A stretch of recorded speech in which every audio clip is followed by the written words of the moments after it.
कहानी की शुरुआत होती है कोलोराडो की एक हाई सिक्योरिटी जेल में, जहां रे ब्रेसलिन नाम का एक आदमी कैद था। एक दिन एक कैदी ने उसे जैक्स नाम के एक दूसरे कैदी से बचकर रहने को कहा, क्योंकि जैक्स रे पर हमला करने का प्लान बना रहा था। अगले दिन अपने प्लान के हिसाब से जैक्स ने रे पर हमला कर दिया, लेकिन वो रे के सामने टिक नहीं पाया और आखिरकार रे जीत गया।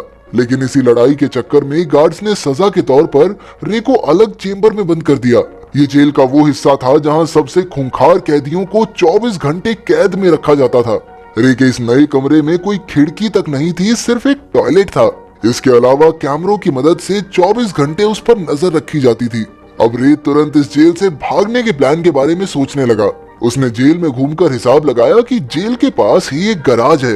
इन दिनों जेल में गार्ड्स भी थोड़े कम थे, इसलिए अगले कुछ दिन तक रे ने बहुत बारीकी से हर गार्ड का चाल चलन देखा।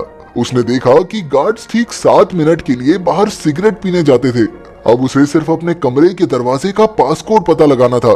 इसके लिए उसने खाने के साथ आने वाला दूध का प्लास्टिक उतारा और चुपके से पासकोड की स्क्रीन पर लगा दिया। जल्द ही उसे पासकोड के नंबर मिल गए और फिर उन्हें सही तरीके से अरेंज करना कोई बड़ी बात नहीं थी। इसके अलावा उसने बाहर मौजूद अपनी टीम तक भी खबर पहुंचा दी कि जिस दिन वो भागेगा उस दिन ठीक 4 बजे उन्हें साथ की गैराज में आग लगानी होगी। आखिरकार वो दिन आ ही गया और रे पासकोड लगाकर कमरे से बाहर निकला। फिर वो पाइप्स वाले रास्ते से होता हुआ गैराज तक आ पहुंचा और उसी समय उसकी टीम ने बाहर विस्फोट करके सबका ध्यान भटका दिया। जल्द ही फायर ब्रिगेड वहां आई और रे चुपके से उनकी गाड़ी के नीचे लटक कर भाग निकला। आखिरकार उसके साथ ही एबिगेल और हश उसे लेने आए, लेकिन फिर उन्होंने रे को एक खाली सड़क पर छोड़ दिया।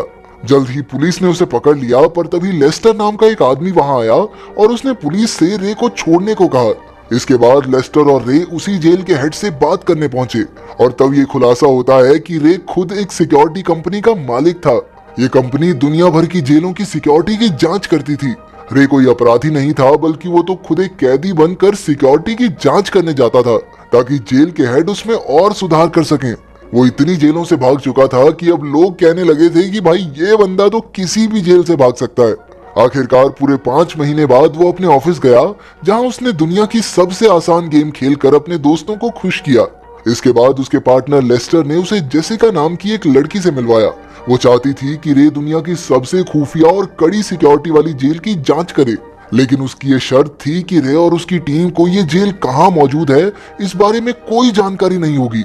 इस काम के लिए वो लाखों डॉलर्स देने को तैयार थी, लेकिन रे को ये सब कुछ ठीक सा नहीं लगा।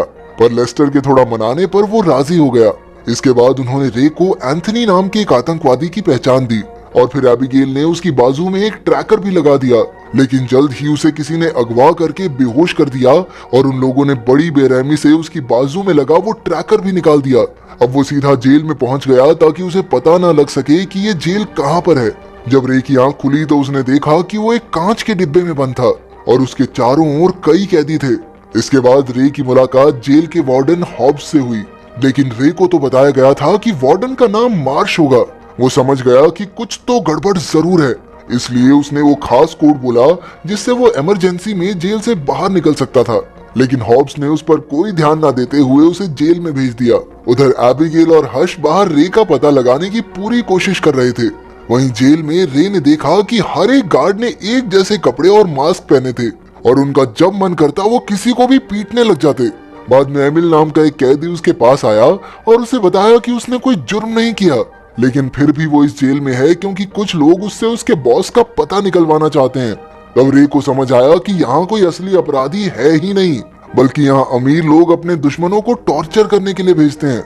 अब उसे खूंखार कैदियों वाले इलाके में जाना था, इसलिए वो प्लान बनाकर एमिल से हाथापाई करने लगा। आखिरकार उन्हें खास कमरों में बंद कर दिया गया, जो अपने आप में किसी टॉर्चर से कम नहीं था। इस कमरे का तापमान इतना ज्यादा था जिसे कोई भी इंसान सहन नहीं कर सकता। वहाँ की तेज रोशनी से जल्द ही उन्हें चक्कर आने लगे और वार्डन कैमरे से ये सब देखकर मजे लेता रहा। फिर अगले दिन डॉक्टर कायरी रे को देखने आया। उसे रे पर थोड़ी दया आई, लेकिन जब रे ने उससे इस जेल का पता पूछा तो उसने कोई जवाब नहीं दिया। आखिरकार एमिल और रे को छोड़ दिया गया और रे ने बताया कि कमरे का फर्श एल्यूमिनियम की जगह स्टील से बना था। अब उसने एमिल से कोई मेटल की पत्ती लाने को कहा जिससे वो फर्श के नट बोल्ट खोल सके। इसके बाद एमिल को वार्डन ने बुलाकर एक बार फिर उसके बॉस मैनहम के बारे में पूछा, लेकिन उसने एक शब्द नहीं कहा तो फिर गार्ड ने जबरदस्ती उसके मुंह में पानी की पाइप ठूसकर उस पर बहुत जुल्म किए। पर इस दौरान एमिल मेटल का एक टुकड़ा चुराने में कामयाब रहा। बाद में उसने रे से उसके प्लान के बारे में पूछा तो रे ने कहा कि उसके हिसाब से ये जगह जमीन के नीचे बनी है। अगर वो बोल्ट खोलकर यहाँ से बाहर निकल भी गए तो उन्हें ऊपर की ओर रास्ता बनाकर जमीन तक पहुंचना होगा। ये सब सुनकर एमिल को विश्वास हो गया कि कुछ तो पता है इस आदमी को, यही निकालेगा मुझे बाहर। अब वो प्लान के मुताबिक फिर से लड़ाई करके उन कमरों तक पहुंच गए। वहां रे ने कैमरा से छिपकर नट खोलने शुरू किए और काम होते ही एमिल को इशारा कर दिया ताकि वो गार्ड्स का ध्यान भटकाए। तभी एमिल चिल्लाने लगा और सब उसकी ओर देखने लगे। इतने में रे ने कागज से अपना कैमरा ढक दिया। इसके बाद वो फ्लोर से नीचे उतर गया, लेकिन तभी उससे गलती से एक पाइप टूट गई जिससे हर जगह पानी भर गया। आखिरकार जब वो ऊपर पहुंचा तो उसने देखा कि ये जेल जमीन पर नहीं बल्कि समुद्र के बीचों बीच पानी के एक विशालकाय जहाज में थी। इधर अंदर का पानी चारों ओर फैलने लगा था और तब रे तुरंत अपने कमरे में वापस लौट आया। उधर एबिगेल और हर्ष ने लेस्टर से रे के बारे में बात की। असल में इस काम के लिए रे को जो चेक मिला था वो बाउंस हो गया और तो और जेसिका का भी कोई अता पता नहीं था। इसीलिए उन्होंने लेस्टर को रे को ढूंढने को कहा, लेकिन लेस्टर तो कहने लगा कि रे को अपना काम करने दो। उनके जाने के बाद लेस्टर ने जेल के वार्डन को फोन किया और रे को पूरी उम्र वहीं रखने को कहा। तब ये खुलासा होता है कि लेस्टर अकेला ही इस कंपनी का मालिक बनना चाहता था, इसीलिए उसने ये नकली डील करके रे को हमेशा के लिए जेल भेज दिया। लेकिन एबिगेल और हर्ष ने हार नहीं मानी। हर्ष को टूम नाम की एक गैर कानूनी जेल के बारे में पता चला जिसमें लोग अपने दुश्मनों को रखते थे, लेकिन ये है कहां पर ये किसी को नहीं पता था। उधर जेल में रे और एमिल को पता लगाना था कि वो दुनिया के किस हिस्से में मौजूद हैं। इसके लिए रे ने डॉक्टर कायरी से मदद मांगी, लेकिन डॉक्टर ने उसकी कोई मदद नहीं की। खैर फिर रे ने गत्ता चुराया और जुगाड़ करके उससे सेक्सटेंट नाम का एक डिवाइस बनाया जिससे शिप की लोकेशन के पॉइंट्स पता किए जा सकते थे। पर इसके लिए उसे शिप के ऊपरी हिस्से में जाना होगा, इसलिए उसने जावेद नाम के कैदी से मदद मांगी। बाद में जावेद ने वार्डन के पास जाकर उसका जासूस बनने का नाटक किया और बदले में उससे खुली हवा में नमाज पढ़ने की इजाजत मांगी। अनजान वार्डन ने इस बात की मंजूरी दे दी और फिर अफरीदी ने उस डिवाइस के जरिए शिप के पॉइंट्स पता किए। आखिरकार रे ने हिसाब लगाया कि वो मोरक्को के पास अटलांटिक ओशियन में थे। तब एमिल ने उसे बताया कि उसका एक दोस्त मोरक्को में ही रहता है। अगर वो किसी तरह उस तक खबर पहुंचा दें तो वो अपनी टीम के साथ उन्हें बचाने जरूर आएगा। अब रे फिर से डॉक्टर कायरी से मिला और उसे मदद करने के लिए मना ही लिया। फिर रात को डॉक्टर ने एमिल के दोस्त को ईमेल लिखकर उनकी जेल का पता दिया। आखिरकार भागने का दिन आ गया और जावेद ने वार्डन को झूठी खबर देकर कहा कि ब्लॉक ए में लड़ाई होने वाली है। ये सुनकर वार्डन ने तुरंत सारे गार्ड्स को ब्लॉक ए में भेज दिया और खास कमरों पर सिर्फ 2 गार्ड्स रह गए। रे ने मौका देखकर वहां लड़ाई शुरू कर दी और जल्द ही सब एक दूसरे को पीटने लगे। तभी रे, एमिल और जावेद शिप के ऊपरी हिस्से की ओर भागे, पर वार्डन ने तुरंत पूरी शिप में लॉकडाउन लगा दिया।